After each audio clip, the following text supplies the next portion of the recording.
1947 दो वाक़यात का गवाह है। एक वाक़या फ़लस्तीन का और दूसरा वाक़या कश्मीर का। ये दोनों कन्फ्लिक्ट हैं दो मुल्कों और दो कौमों के दरमियान। एक कश्मीर का वाक़या जो पाकिस्तान और इंडिया के दरमियान कॉन्फ्लिक्ट है, या कहें मुसलमानों और हिंदुओं के दरमियान कॉन्फ्लिक्ट है, और दूसरा वाक़या इसराइली और फ़लस्तीनियों के दरमियान फ़लस्तीन का वाक़या। उसमें उस कॉन्फ्लिक्ट में आप कह सकते हैं कि मजहबी वजह भी है और जुग्राफियाई वजह भी, और इसी तरह पाकिस्तान और इंडिया के दरमियान ये जो कश्मीर का वाक़या है ये भी मजहबी भी है और जुग्राफियाई भी। इसमें मेन वजह जियोपॉलिटिक्स ऑफ ब्रिटेन है, जो कि हर वक्त में इसमें इन्फ्लुएंस करती रही है। बरतानिया ही इसकी मेन वजह है। शुरू में जब दोनों पाकिस्तान और इंडिया की पार्टीशन हुई तो उस वक्त कश्मीर पर एक हिंदू राजा की हुकूमत थी, तो उसने पहले तो ये सोचा कि हम एक अलग मुल्क के तौर पर या एक अलग स्टेट के तौर पर ही बाकी रहेंगे। उसने किसी के साथ इल्हाक नहीं किया, मगर कुछ अरसे के बाद उसने इंडियन आर्मी को कश्मीर में ज़बरदस्ती घुसा दिया, जबकि वहाँ पर ज़्यादा आबादी मुसलमानों की थी।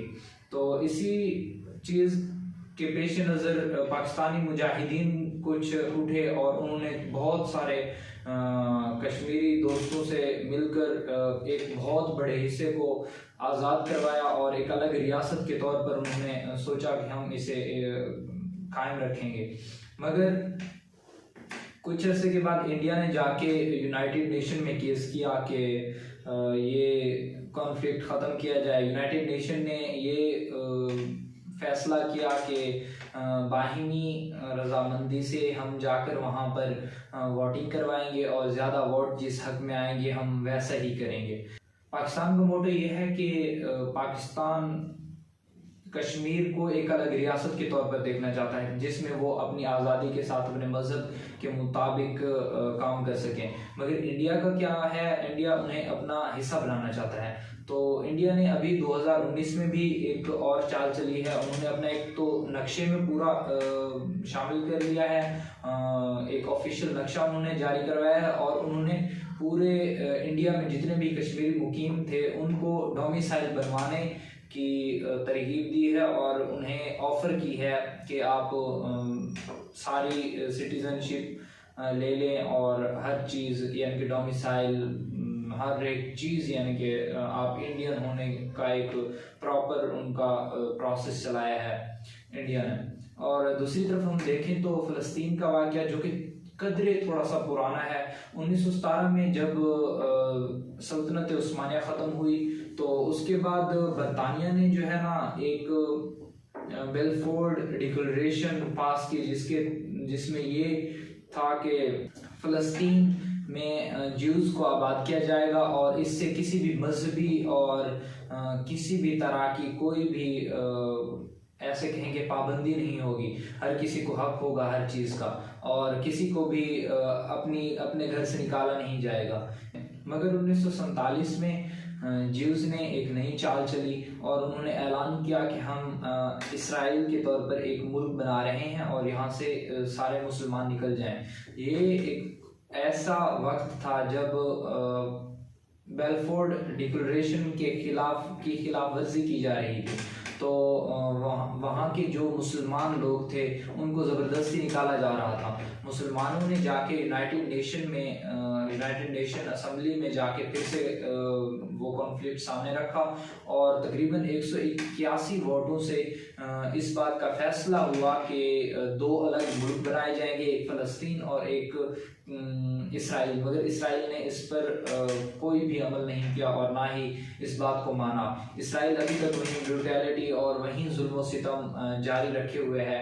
अभी भी हम देख सकते हैं कि जो काम चल रहा है फ़लस्तीनियों पर और जैसे हमला कर रहा है इसराइल उन पर, इस पर यूनाइटेड नेशन कोई भी अमल नहीं ले रही। इसकी मेन वजह यह है कि इसमें बरतानिया और अमेरिका ने उसकी फेवर की हुई है। दोनों कॉन्फ्लिक्ट सेम हैं, दोनों रिलीजियस भी हैं, दोनों उनकी जुग्राफियाई वजह से भी हैं। वहाँ पर भी मुसलमान और ज्यूज़ का कॉन्फ्लिक्ट है, यहाँ पर मुसलमानों और हिंदुओं का कॉन्फ्लिक्ट है। वहाँ पर भी मस्जिद अक्सा मौजूद है, और ये भी एक कहा जाता है कि दुनिया में जन्नत है एक कश्मीर। तो दोनों कॉन्फ्लिक्ट तकरीबन कदरे सेम ही हैं, और दोनों में मुस्लिम दुनिया को इकट्ठा होना चाहिए। इसीलिए तो पाकिस्तान ने अभी तक इसराइल को तस्लीम नहीं किया, क्योंकि पाकिस्तान ये चाहता है कि मुसलमान एक ही प्लेटफॉर्म पर आके तमाम दुनिया में मौजूद मुसलमानों की मदद करें।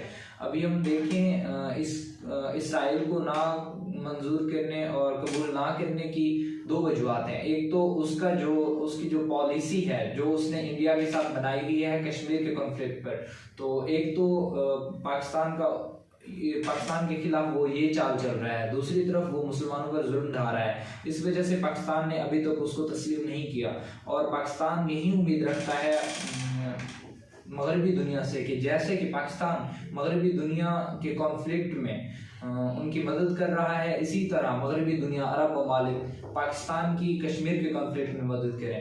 तो दुआ है कि अल्लाह पाक हमारे मुसलमान भाइयों को फतह फरमाए, और दुआ है कि अल्लाह पाक हमारे फ़लस्तीनी भाइयों की मदद फरमाए। आमीन।